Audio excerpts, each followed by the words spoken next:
Hello and welcome to the RightNOW podcast. My name is Derek Distin, Senior Director of Customer Experience here at Rightworks. You know, the accounting profession traces its roots back over 7,000 years. We can take this back to ancient Mesopotamia. And in the last 7 millennia, we have seen the position, what a bookkeeper or accountant does, continuously evolve. And today, it continues to evolve even faster. I'm deeply humbled that you've joined me today, and I'm very thankful for the opportunity to speak to a number of thought leaders across this great profession to get some insights into the challenges that accountants and bookkeepers face today. Joining me today is Andrew Hatfield, co-founder and chief growth officer at SafeSend. Well, Andrew, thanks so much for joining me today. I want to dive right into this just from the start.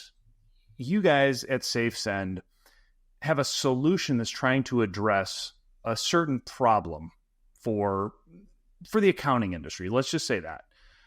Talk to me just a little bit about what it is that SafeSend does. From SafeSend's perspective, we're solving, one small piece of that much bigger puzzle that firms are dealing with every day. And that piece is really around the challenges of staffing shortages. So, how do you do more with less inside your firm? And we do that through automation and technology. And then, of course, the interaction and remote experience with your clients.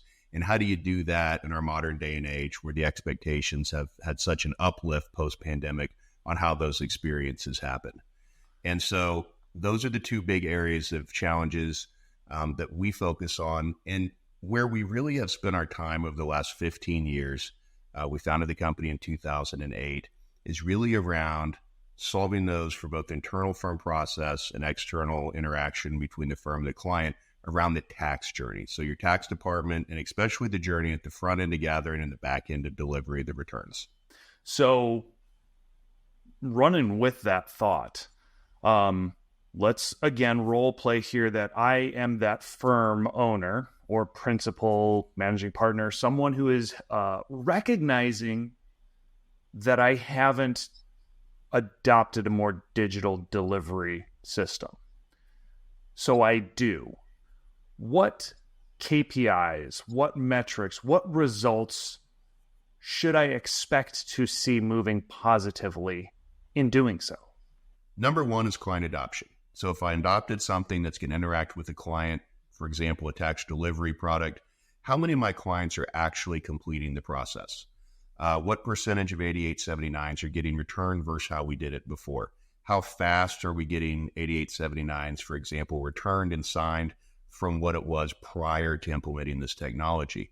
How fast are we gathering documents from our clients? Are we putting less on extension because we're getting the data that we need now to move on to file the return faster?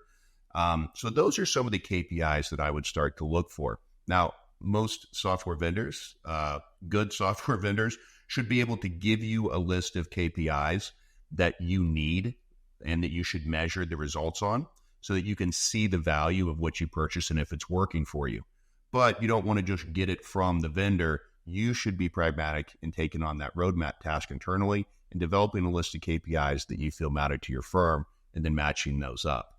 I was going to note one other thing. It was just going to, look, if you're not a firm that has invested in uplifting your client experience, and maybe you're not sure how widespread that is in the market that's happening right now, because ultimately it's a competitor's experience that your client might experience in that area. I just want to give you a few metrics. We just had a press release come out from SafeSend, and that's the business that we're in, is providing these internal automation and client experience automations around the tax journey. Here's the uplift since the pandemic. So we have thousands of firms on our suite. 70% of the top 100 use our products, all the way down to sole practitioners. We've got partnerships with Thomson Reuters, CCH Watercourse, and Intuit to do deep dives into integration and alliances here.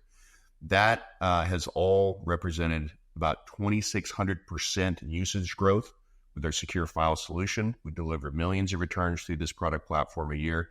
90% usage growth with our e-signature solution. 94% of the e-signatures that go out come back completed within 15 days. 79% new customer growth of the electronically fillable organizer that we released during the pandemic. and overall 137% year-over-year product use increases. Now, that's the market adopting what we have. I'm sure it's similar for other product categories out there that play in this space too. But that just shows me there's been a massive movement. So if you're not doing it, you should be at least investigating it at this point. Yeah, it's I love the term you used, uplifting the client experience, because very clearly you want to uplift the client experience. Obviously, you would love it to be with SafeSend, but I can sense some passion from you, Andrew, that it's you've got a solution, but it's like we just want everybody to do better. But as the industry does better, as clients are more frictionless, as everyone has a better experience, it's good for all of us. There's plenty of room in here for everybody to uplift what they're doing and help the industry out. And that's the real solution is, cooperation. Like if you're not buying from SafeSend, that's fine. Just know that there's something that you should be focused on improving in your firm. And again, this is, for us, we think about this every day, but for a firm, they're tackling a variety of problems and uplifts, right? But we just want the firms to get better. And you have to have companies like us to be out there providing these type of solutions. So you have to have cooperation in the industry between the vendors. So you clearly have a desire for helping to propel this profession forward. So let me ask you, as it relates to the profession, where do you see the next 12 to 18 months going? Where are the opportunities? What are the challenges that you guys are thinking about or that you think the industry should be thinking about? Yeah. Great question. And you're right. We're focusing on solving a couple of, the tax journey automation, which, any small piece of solving the overall puzzle is always amazingly deep and complicated, right? The subject matter gets so deep, even if it's just a piece of the overall solution. But I just authored a paper called "The Top 7 Predictions for Tax Automation in 2024." Of course, AI is going to continue to be in the conversation. Look, firms are going to continue to improve, but yet shrink their tech stack. I think that a few that I can point out here, though, are one is I think e-sign to e-file is an automated process with checks and balances, so things don't get filed without, having the ability to know that is what needs to happen and approved by the firm. But the manual process between e-signing an 8879 and e-filing a return is too manual and too cumbersome. Okay, and with the cooperation that we now have with the major tax compliance leaders out there that I mentioned earlier, we'll have an e-sign to e-file solution. We won't be the only one. There'll be more out there, and that's good for the industry. I think that's going to be a major uplift. The other thing is you're going to hear more about SPOG, which is single pane of glass. All that means is that firms at large enterprise level firms are looking at projects or taking on projects or working with vendors to do this now. That'll sort of trickle down into the industry, but that's more of a door that your client can walk through that's the same every time, even if they have technology stacks on the back end that are performing kind of the deep and narrow expertise or tasks in the area. We're trying to make it so that a client is experiencing the same thing every time they interact with the firm. So those are called single pane of glass or SPOGs. And then firms are just going to continue to invest in remote taxpayer experience because that's the new frontier of the brand these days, at least one piece of it, in our opinion. I have to admit, I have been in this profession, working around this profession for almost a decade.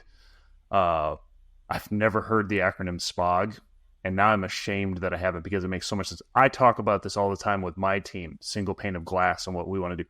I've never heard that acronym before. Yeah, SPOG. SPOG is a good acronym. You're seeing it from the tax compliance vendors too. I mean, Thomson Reuters just acquired a product called HiQ out of the legal market, which they're now rolling out into this market. Will be a product that just sits behind that, serving up, our expertise in our area, but it'll start to give their clients the single walkthrough. And you're going to see more of that from independent vendors and also from some of the big logo vendors, like the CCHs and the TRs and the Intuits out there that you know. That is awesome to have that insight. And I'm sure everybody who is listening to this and thinking, what's next for my firm is going to, now that we've heard it, you're going to start looking for that and recognizing it as those are delivered to us. Yeah. And it's going to take some time. and be a little cautious of people that are or groups that are over promising everything under the sun. It's still going to be best to breed on the back end. It's just a better doorway to walk through on the front. Really quickly, for time's sake here, I did want to point out one other item that is going to be massive change in the industry from my perspective. I think that, so if you look at the tax, let's go back to the tax department, tax returns, tax journey. Look at the tax process. It breaks down into three categories that are really simple. You got to gather everything up front, so that you need all the source documents and data from your clients. So you can move to the middle step, which is where you're going to do the preparation and actually finalize the return. And then you're going to be on the back end, which is the last mile of the delivery of the tax return package to the client, where they complete, sign the 8879, and it gets e-filed. Okay, so we've become a category king on the back end of delivery. And we've worked on that for 15 years. We think that we've really done a good job there, and we think that the client size out there recognizes that this is a good solution. There's other things there as well. The middle part, preparation, that's internal in your firm. That's been beat up by all the great vendors out there. There's amazing solutions there. These are the OCR products, et cetera, the tax compliance vendors. The front end of gathering is still a complicated mess. For firms trying to gather documents from their clients and data and source files and get to the point where they don't have to put it on extension and they can complete the return, this is still kind of a nightmare. And the biggest exchange of that data is still email, right? There used to be the shoebox. Now it's email. Here's what I've got from you. Here's what I need, back and forth. So with AI, and I hate to use the word maturity, but the maturity of AI, companies like SafeSend and others are able now to really, using the word uplift again, and frictionless, get this massive uplift and frictionless experience to solve gathering on the front end. You're going to see a lot of movement there from more companies than just us. We just put massive resources in it starting in 2022, 2023, and we'll have a market solution called Gather out later this year, along with all the other stuff that we have on that front end. But that's going to be a problem that hasn't been solved, and I think it's going to solve a major frustration point between firm and clients. I'm looking down a little bit in shame because for years, my solution when it was time for to drop my stuff off for my accountant was 2 shoeboxes. One that was filled with all my receipts and the other one that had all my paperwork in it. Yeah. Look, even with my CPA, I can pull up an email chain where we've gone back and forth. Look, he puts my return on extension and I come back 2 months later and I think, what have I given? What have I provided and what do I still need to provide? Yep. And then where are we? And then inside, the firm, they're trying to match up what I've given them and name it and categorize it. And a lot of that's still done in spreadsheets. So the AI is going to give the ability to do the matching without the firm having to match what's being provided. And that's going to reduce the friction inside the firm. And AI will be able to recognize much easier what the client's providing. So the client, even if they provide the wrong thing, will catch it. Okay, this isn't what we asked for. So the friction is going to go away based around AI for Gather. And over the next, 5 years, I think we're going to see some really good solutions out there in the market. We're going to look back 5 years from now at the pace today and say, boy, it felt slow then. Totally agree. Okay. Speaking of time travel. Yeah. I'm going to wrap up here with 2 quick questions for you. So bear with me, Andrew. Sure. I want you to imagine that we have a time machine, virtual time machine. And you and I are going to step into this time machine. Now, I want you to forget all about the various science fiction, science fact, like time travel quandaries. Doesn't matter, grandfather, change the past, etc. We're going to go back in time 10 years. And when we open the door, you're going to be face to face with yourself 10 years younger. Now, you've got 30 seconds to give yourself one piece of advice. What piece of advice would you give to yourself 10 years ago? Okay, besides eat better and work out more? No, that's fine. Look, one of the things that I would give advice to, and I give this advice to people that are 10, 20, 30 years, 40 years younger than me, as young as they'll take the advice. All of us have mentors in our life that made dramatic imprints on us, professionally, personally, ethically, morally, all these things. The one thing that I would change is I would seek out more mentors earlier and more often. because I think that the list of mentors at the end of the day really is the footprint of who we are, and it just makes your road much less rocky. So I would tell myself, more mentors, more often, be a sponge, listen. I am as guilty of thinking I had it all figured out. Yeah. Okay, so we step back into the time machine, and I press the next red button, and it's going to take us from that point 20 years in the future, which for you and I right now would be 10 years forward. Door opens again, you're face-to-face with yourself 10 years from now. 30 seconds, what question are you going to ask of yourself? I think one of the number one questions that I ask now, and I hope I would hold myself responsible 10 years from now, is, are you being a good human, right? Are you meeting that bar? Because you always have to question that. I think it's always a great question. But, being a little selfish, I'd say, are you still happy with what you're doing? Stop and think if you're doing what you're doing because it's self-fulfilling, or is it self-fulfilling and financially viable, or is it just financially viable? Because if you're not doing something that's self-fulfilling, it's great for it to be financially viable, but those always don't match up. And I think that's a question every decade I try to look ahead and say, am I doing something still that's fulfilling? Right now, I love what I'm doing. I'm passionate about it. It's fulfilling because we feel like we're building real world solutions that are helpful. But in 10 years, if the answer is it's become just financially viable and not self-fulfilling, then I need to do something else. And that's one thing I would always question myself on. And note to anybody out there who's mentoring, take Andrew's advice and ask that question of anybody you're mentoring. Is this fulfilling right now? Well, Andrew, I want to thank you for your time. It has been a fantastic conversation. And I want to thank you, dear listener, for tuning in. Keep practicing, keep evolving, keep uplifting, keep being a good human.